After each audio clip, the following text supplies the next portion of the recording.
This is the Paltalk News Network. The views expressed are solely those of the speaker and not necessarily those of Paltalk.com, AVM Software, or its advertisers.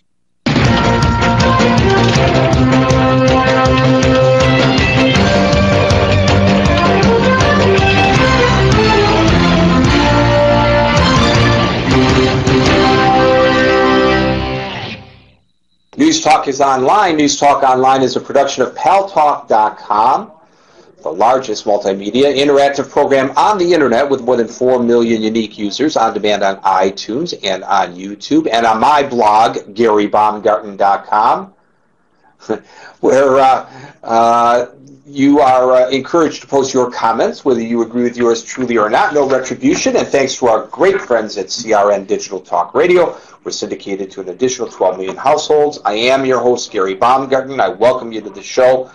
I encourage you to go to the PaltalkNewsNetwork.com site often to read what's going on, to see what's going on in this virtual auditorium when this show is not on.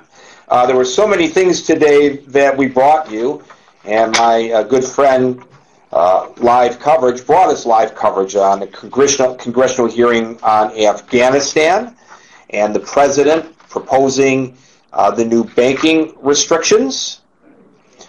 We had a live coverage of the Congressional Black Caucus Haiti aid update.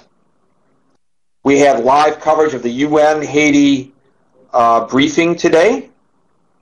We had so many things going on that I can't even remember them all. So I want to thank you for that, and that's what we are trying to bring you all the time. By the way, for those of you who are listening on CRN Digital Talk Radio, and for those of you who are watching on our video widget, we encourage you to join Paltalk.com. It's a free download.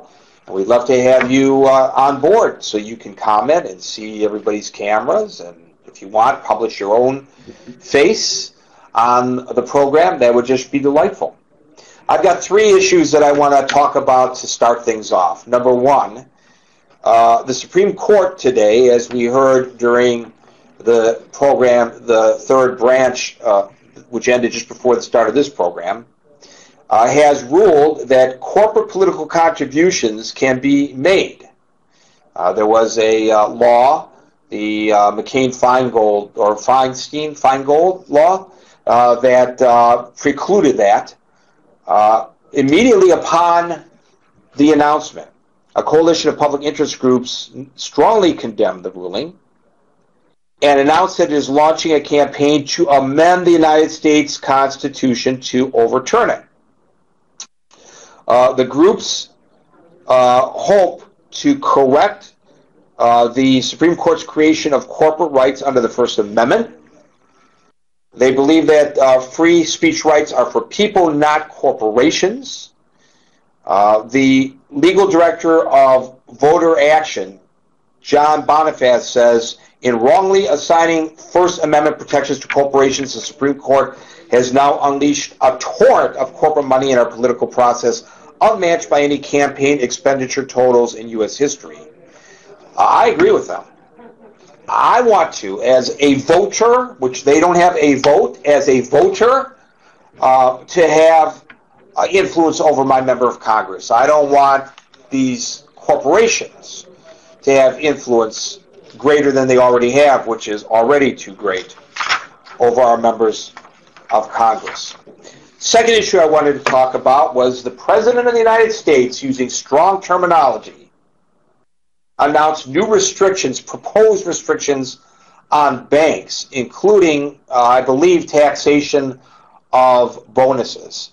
The banks that were bailed out by you and I, the taxpayer, did they open up the flow of mortgages to Main Street and to the side streets of our nation? No, they did not, but yes, they are enjoying bonuses as a result. Boys, bring us a little bit of the President's announcement, if you would, please.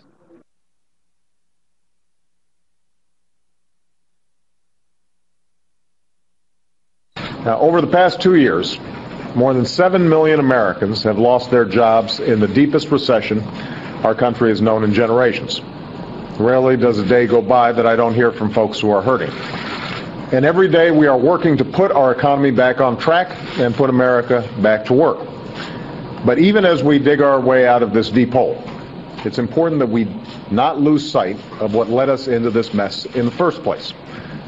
This economic crisis began as a financial crisis, when banks and financial institutions took huge, reckless risks in pursuit of quick profits and massive bonuses.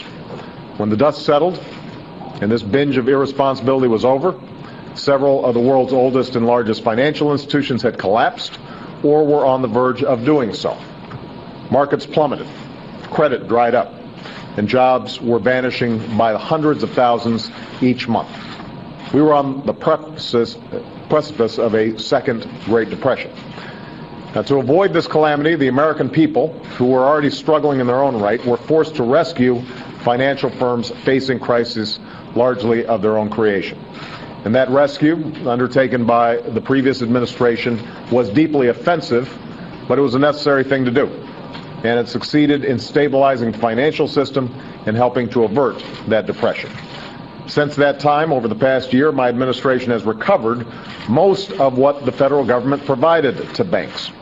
And last week, I proposed a fee to be paid by the largest financial firms in order to recover every last dime. But that's not all we have to do.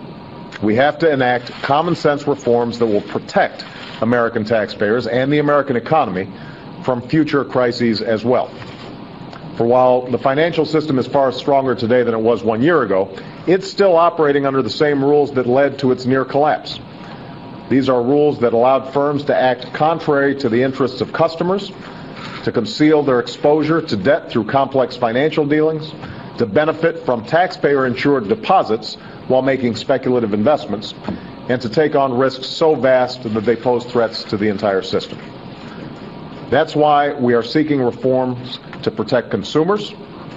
We intend to close loopholes that allowed big financial firms to trade risky financial products like credit default swaps and other derivatives without oversight, to identify system-wide risks that could cause a meltdown, to strengthen capital and liquidity requirements to make the system more stable, and to ensure that the failure of any large firm does not take the entire economy down with it.